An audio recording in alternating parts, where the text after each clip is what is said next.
Hello दोस्तों, स्वागत है आप सभी का मेरे YouTube channel maths with Ajay Agarwal में। आज मैं आपके लिए मध्य प्रदेश शिक्षक वर्ग 3 परीक्षा संबंधी एक और इम्पोर्टेंट जानकारी लेकर आया हूँ। जैसा कि आप जानते हैं वर्ग 3 का रिजल्ट जारी हो चुका है और रिजल्ट में आपको बहुत सारी अलग अलग रैंक देखने मिली हैं। जैसा आप स्क्रीन पर देख रहे हैं, कंसोलिडेट पोजीशन, अनरिजर्व नील ओपन, अनरिजर्व क्लास ओपन या ओबीसी नील ओपन क्लास ओपन। तो इन सब को देखकर बहुत सारे लोग ऐसे हैं जो कंफ्यूज हैं कि आखिर रिजल्ट का असली मतलब क्या है, नील ओपन क्या होता है, क्लास ओपन क्या होता है, कंसोलिडेट क्या होता है और कैसे हम अपनी रैंक का एग्जैक्ट अंदाज़ा लगाएं कि हमारी रैंक किस कैटेगरी में क्या है और कितनी है। तो इसको मैं आपको यहाँ पर सारी चीज़ें क्लियर करने वाला हूँ, तो आप वीडियो को लास्ट तक ज़रूर देखें। तो सबसे पहले मैं बात करूँगा क्लास। क्लास का मतलब क्या होता है? तो देखिए, क्लास सिर्फ फीमेल की होती है, मेल की कोई भी क्लास नहीं होती। इस बात को आपको ध्यान रखना है कि क्लास किसकी होती है, सिर्फ फीमेल कैंडिडेट की। मेल कैंडिडेट के लिए कोई भी क्लास नहीं होती है।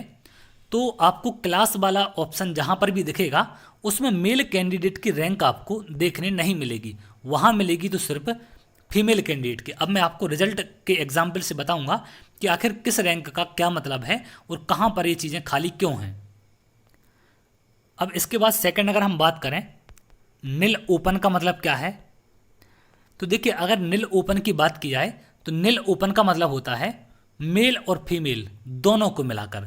जैसे हम बात करें एससी कैटेगरी की, ओबीसी कैटेगरी की, तो ओबीसी कैटेगरी में नील ओपन में जो आपकी रैंक होगी उसका मतलब होता है कि टोटल ओबीसी के मेल फीमेल में आपकी रैंक क्या है।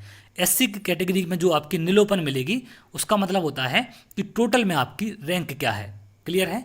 और इसके बाद अगर हम बात करें क्लास ओपन की, तो क्लास ओपन का मतलब होता है, जैसे क्लास ओपन की बात करें तो क्लास ओपन का मतलब क्या होता है कि फीमेल की रैंक उस कैटेगरी में क्या है, वो मतलब होता है यहाँ पर क्लास ओपन का। अब मैं रिजल्ट से आपको बताने वाला हूँ। जैसा कि आप यहाँ देख रहे हैं, यू आर, ये जनरल कैटेगरी के मेल कैंडिडेट हैं और इनकी कंसोलिडेट रैंक है 17,512 और अनरिजर्व नील ओपन भी है 17,512। तो कंसोलिडेट का मतलब होता है कि जितने कैंडिडेट एग्जाम में बैठते हैं उन सब में इनकी रैंक क्या है।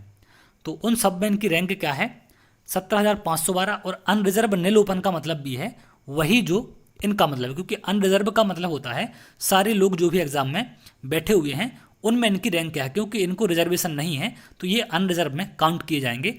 अब आप देखिए, क्लास वाले ऑप्शन में यहाँ पर इनका नाम नहीं मिलेगा आपको। अब यहाँ पर फीमेल नील ओपन है तो इसमें तो इनका रहेगा नहीं। तो क्लास ओपन में इसलिए नहीं है क्योंकि इनकी कोई भी क्लास, मेल कैंडिडेट है तो कोई भी क्लास नहीं होती है। और अगर इनको चाहेंगे तो यही रैंक इनको क्लास ओपन में लिखनी पड़ेगी, जो रैंक यहाँ पर अनरिजर्व नील ओपन में है। अगली अगर हम बात करें, यू आर कैंडिडेट हैं, फीमेल हैं, तो फीमेल का आप देखेंगे कंसोलिडेट पोजीशन 4,197 है, अनरिजर्व नील ओपन भी 4,197 है। लेकिन फीमेल की क्लास होती है इसलिए इनको अलग से डिवाइड कर दिया गया। अनरिजर्व फीमेल नील ओपन में 717 है।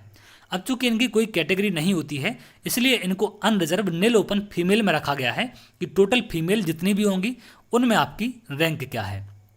तो ये है 7,117। अगर ये मेल कैंडिडेट होती तो सिर्फ इनको दो कैटेगरी ये देखने मिलती है, थर्ड कैटेगरी इनकी नहीं होती।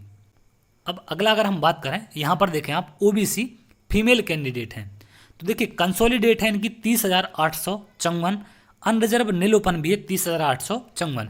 इन दोनों का मतलब एक ही है, कोई भी इसमें कंफ्यूज ना हो आप। अब चूंकि ये ओबीसी कैंडिडेट हैं इसलिए इनकी ओबीसी नील ओपन में अलग से रैंक दी गई है कैटेगरी में। तो ओबीसी नील ओपन का मतलब है कि ओबीसी में पुरुष और महिला दोनों में इनकी रैंक क्या है, 10,518। लेकिन महिला हैं तो इनकी क्लास अलग होती है इसलिए इनकी ओबीसी क्लास फीमेल, इसमें रैंक क्या है, 4,509।